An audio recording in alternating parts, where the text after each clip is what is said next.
I guess really the beginning of the love of plants was when I moved to Portland.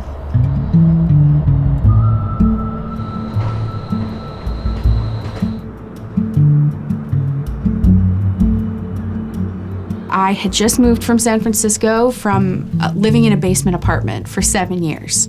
And living in downtown and working in downtown, there was just a moment after spending so much time in the concrete and the gray that I just craved walking in the grass barefoot and seeing green everywhere. And I think that's the moment that everything changed. Portland always offered just something better. In my eyes, it was like an enchanted forest, and there's like a little city inside of it. When I first moved to Portland, I lived within walking distance of the Portland nursery, and I would go for walks, and I would do my rounds, and I would walk through the nursery, and I would pick up a plant, and I really didn't know what I was doing. And I remember buying a kiwi vine, and I remember buying a fiddle leaf fig tree, and I remember murdering everything. It was, I think, in those moments that I was beginning to develop the interest, like what's an indoor plant, what's an outdoor plant, and what lighting conditions will it work in. And so I lived there for almost a year in that apartment. And so I basically spent a year of weekly trips to the Portland nursery. Started playing around with the idea of creating my own little space where I could just share my love of plants and then kind of gather people who also felt like that. And so Green Goddess Botanic was born at that point.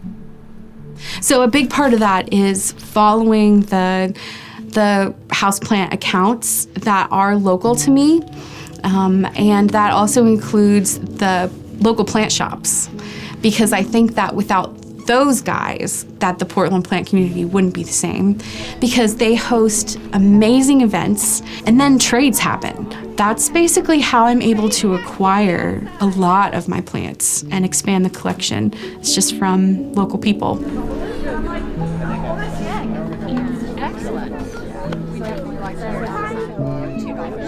Fantastic.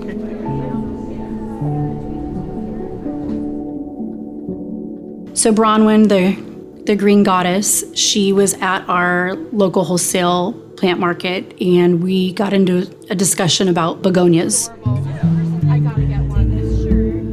From there, our friendship sort of took off, and we stayed in touch, and we ended up talking for probably 2 hours here in the shop, and she left with a giant decursiva and a job offer for working with me to do plant consulting. When I opened the shop, I didn't really know what to expect. The owner of Soma Kombucha and I got together, we had a meeting, we talked about me opening a West Side tap room, but with my take on it. So I wanted it to be my shop. I wanted it to represent me in some way, so that's where clover comes from.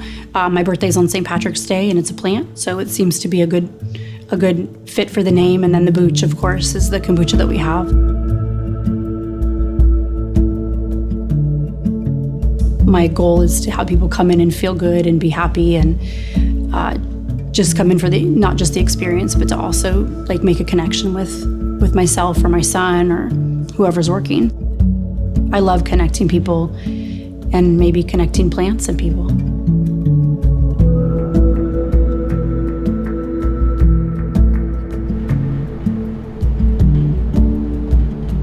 The other partner that I have here is my best friend, Ben, and he is the one who has done an amazing job with visual merchandising in the shop. When people walk in, the way that their eye travels in the shop is largely in part due to the way that he's set it up. He'll come in and do refreshes, or we'll do a reorganization, but the theme always stays the same with the way that your eye is supposed to move around the shop.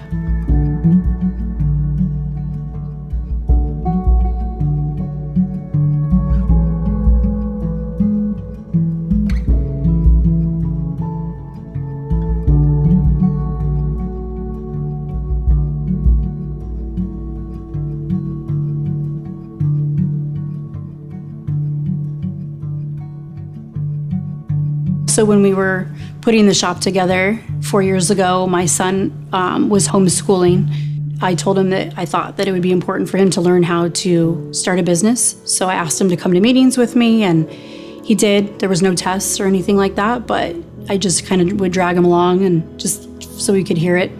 And with him playing hockey, he took off most of the year. And so the plan was when he was here, he would be able to work at the shop and maybe one day help run it. So if we open a second location. So when he stopped playing hockey in the fall, he came back here and is basically my business partner. The transition was really hard because hockey is all I really knew for a while, and so it was a tough time for me to try and figure out what is going to be best. And so having something that's very chill and laid back and also just a good environment to be in was a big help into kind of getting over that hump of kind of switching lives and whatnot.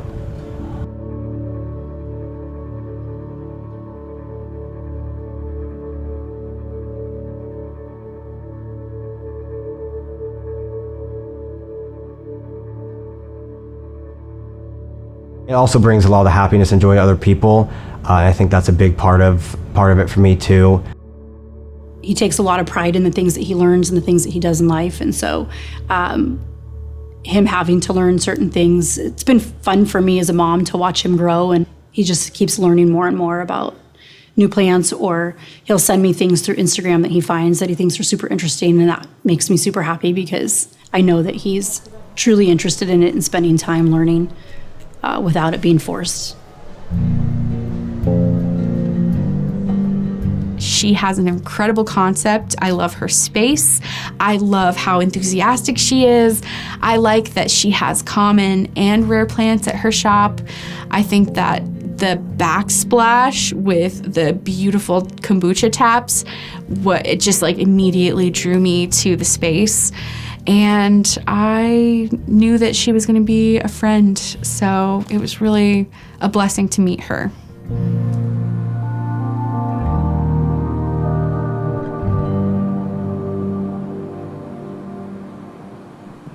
One of the distillers at Freeland Spirits had been speaking to one of their taproom managers, and they were talking about how their plants really needed some TLC, and my name was brought up in that meeting, and so they contacted me. And then I went and had a consult with them, and I said immediately, this is what you need to do with your space. This is what I would do with your space. And it was like all of a sudden this unknown confidence within me was just there. And I just knew exactly what they needed to do with the lighting conditions that they had, with the plants that they already had. I knew what I wanted to bring in, and everything just fell into place.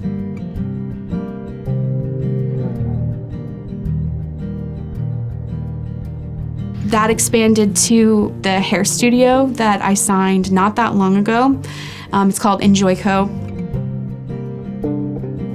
And all of these people like plants. They just don't necessarily have the time or the energy or the knowledge sometimes on how to exactly take care of what they need to do. And that's where I come in. All of my clients have incredibly beautiful spaces. And actually, it was Freeland who reached out to me and asked if I wanted to host classes there and host a plant swap party. And so we kind of collaborated together. I really wanted to bring back that vibe pre-pandemic where people could just bring plants that maybe no longer brought them joy, or maybe they were struggling with, or maybe they had a cutting of a plant that they really desired and wanted to share because it was kind of a rare wish list plant. I was just overjoyed. I couldn't even believe that they were willing to let me have the space for the night just so that people could come and have cocktails and drink and socialize and, better yet, swap plants.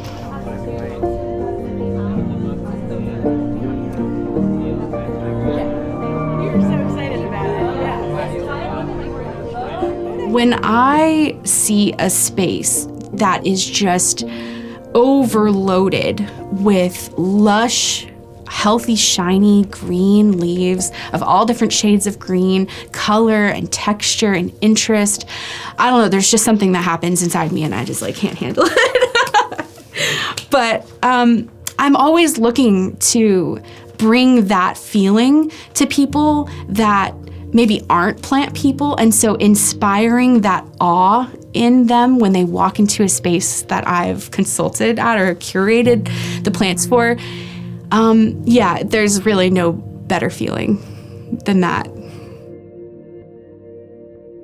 She was putting together a plant swap and asked me to come out, and I hadn't been to one in a while. So we made our way down there and met some really cool people. She's really surrounded by a lot of really great plant people. And not all of them are just business people. These are just friends and people that she's met through the plant community that she made a connection with. So again, that connectivity.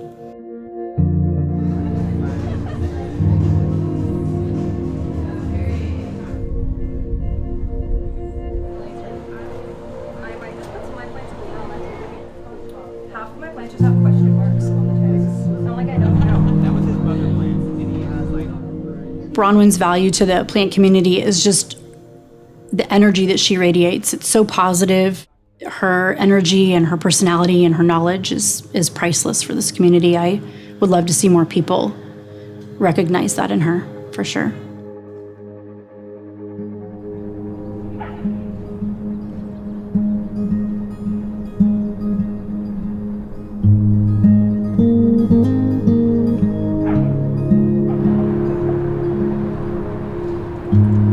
We have growers all over the world that are working with us to bring the most rare, the most interesting, the most beautiful plants. They're growing them for us so that we can share them with our collectors here in the US. I'm Neil Silverman. My schooling was in Florida for fine arts. I then went into the fashion industry and for 20 years had stores selling clothing, 23 years. Meanwhile, my partner was building a collection at home of rare tropical aeroids and aquatic plants.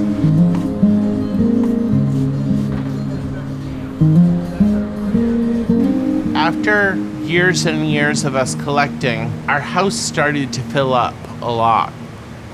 John decided to bring some of the plants in the store and test them out. We were like, we need space here. And we realized we're not a plant store anymore. We're a plant store, we're internet sales, we're also a shipping department, and we also need room for a laboratory. So all that came together, and we had a line out our store door because we could only have 4 to 8 people in at a time. And that line went for like a year and a half.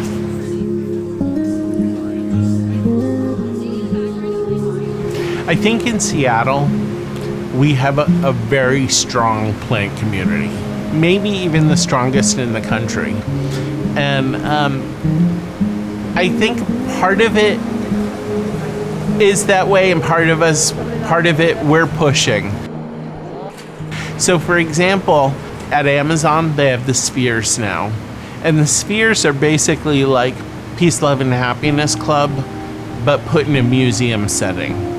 And so I think a lot of the people at Amazon that work there get to go there, and everybody in the plant community goes visit there. But then we have people come visit here because they want to bring the plants home to their own home.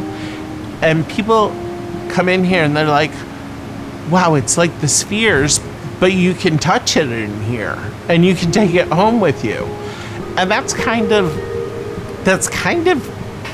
what we wanted, was like the best plants for the most serious of collectors for our collector store. Between the abundance of plant stores here, as well as how many groups there are, especially like on Facebook, it's a really tight-knit community. Everybody's here to support each other. There's a whole lot of plant collectors here in Seattle, all looking to get to know each other and help make people's plant wish lists come true. Working with John and Neil is such an incredible experience. They are great bosses, and outside of work, they've kind of shown me, what it means to be happy and part of my community.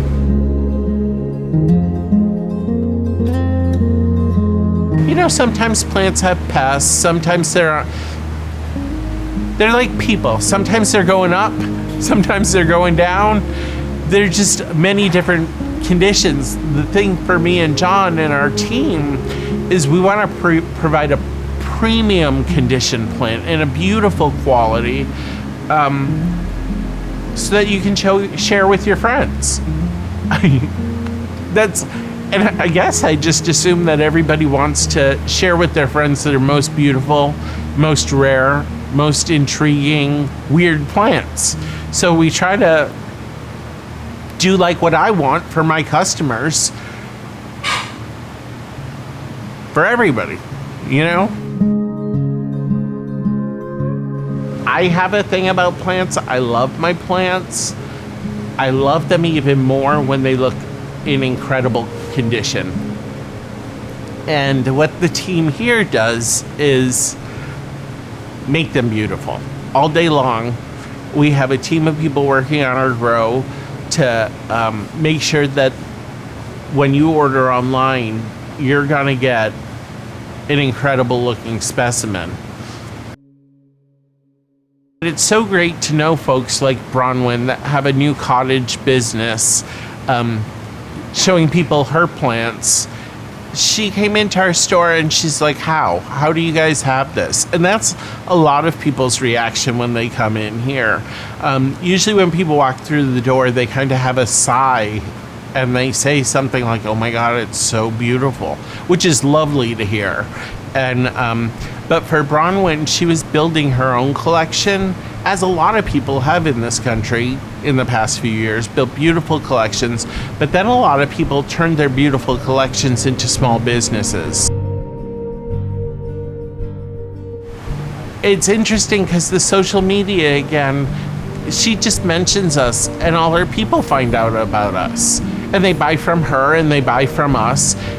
And on the weekend, we usually have at least 2 or 3 parties that drive up from Portland just to come buy plants from us.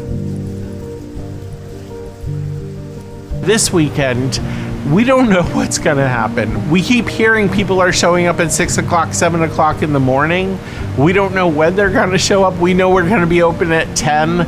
We know we have around 10,000 extra plants from Ecuador here. We know people will be taking out huge bags of plants and adding big amounts of plants to their collection.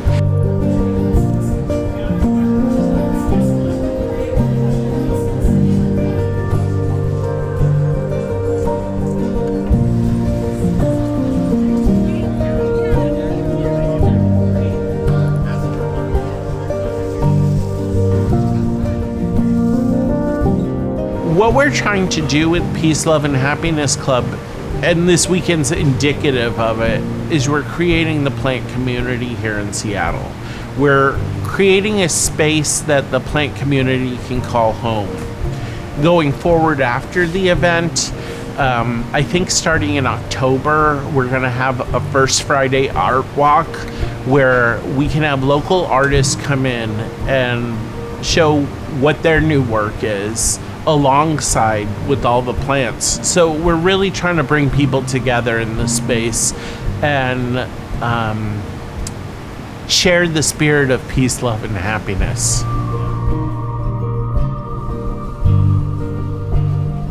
I think I met Neil because I was posting so much about their shop, and this was before they expanded into their collector plant section of their store. So they had really common plants and then some really nice rare plants. He asked me what my wish list plant was, and I said a variegated Monstera Peru. And he opens up this glass cabinet, and there are like 3 variegated Monstera Perus, and I had never seen one in real life before. So somehow they have this extremely cool, rare section of the planty universe, and I'm just lucky that they are not that far away.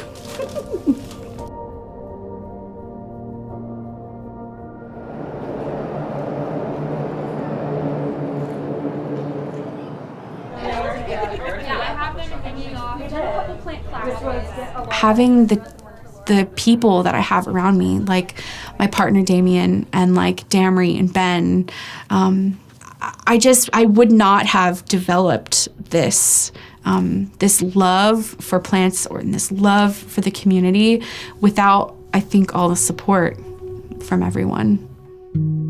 Yeah, it's like rising tides raise all ships, though. I really believe that. I met Tiffany from Quick and Dirty Gardens at the Dennis 70s and Rejuvenation grand opening, and she walks in her full plant overalls, like full plant getup. She's wearing a plant hat and plant earrings, and she's just totally decked out, and I knew immediately that she was going to be someone that I needed to meet. I'm Tiffany Garner. I'm sometimes known as Quick and Dirty Gardens. And I do all sorts of plant-related things. I'm a gardener by trade, I lead mushroom forages, and I'm a houseplant collector.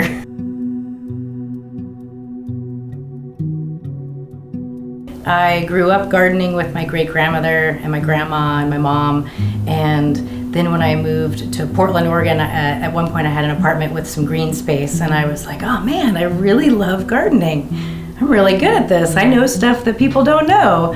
And then I ended up going to school for horticulture, got my degree in horticulture, and then just kind of took off in the gardening world. And then a few years ago, I got into going into really good hikes up in Forest Park here in Portland, beautiful big park, and all sorts of mushrooms caught my eye. And I just started photographing them and posting them on my Instagram. And then I met a bunch of other mushroom people.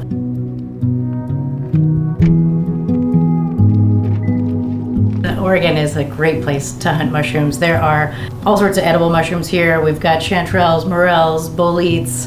The delicious matsutake comes in the fall. Chicken of the woods. There's so many edible mushrooms here, and then there's just a plethora of non-edible mushrooms that are just gorgeous to look at and neat to learn about, and it's a great climate for fungi.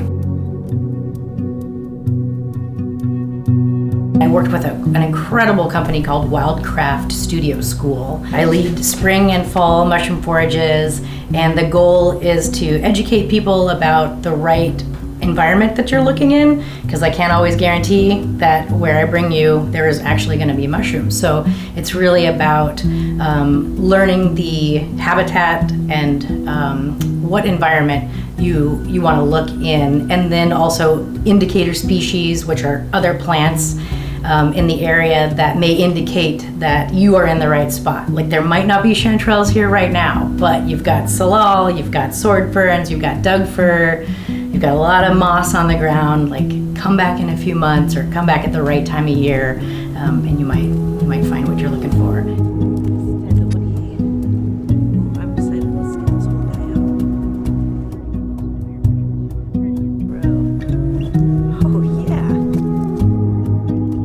Community I've made on Instagram, it comes to life in these like plant swaps that we have.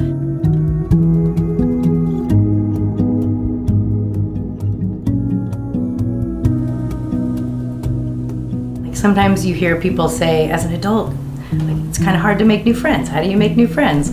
And plants just bring you together. I just want more people to be involved in plants, be aware of plants and nature, and just be not afraid of it. Don't be so overwhelmed by it. I just want people to be comfortable and curious about nature.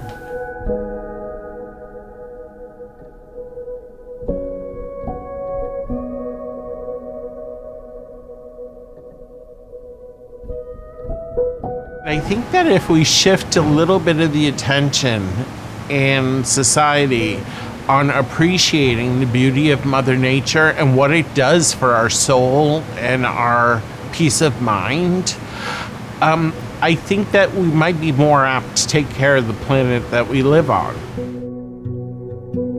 There's our logo on the wall, and it's kind of like a mantra for us: peace, love, and happiness. It's like we think that there's a correlation there between your peace, your love, and your happiness and what nature can provide for us.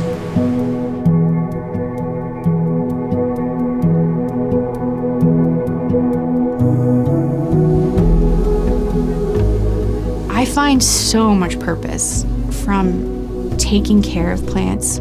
There's a sense of peace that I get to have because I have all of these beautiful things around me. And without that connection to nature, without that connection to plants, I know I definitely wouldn't be the same.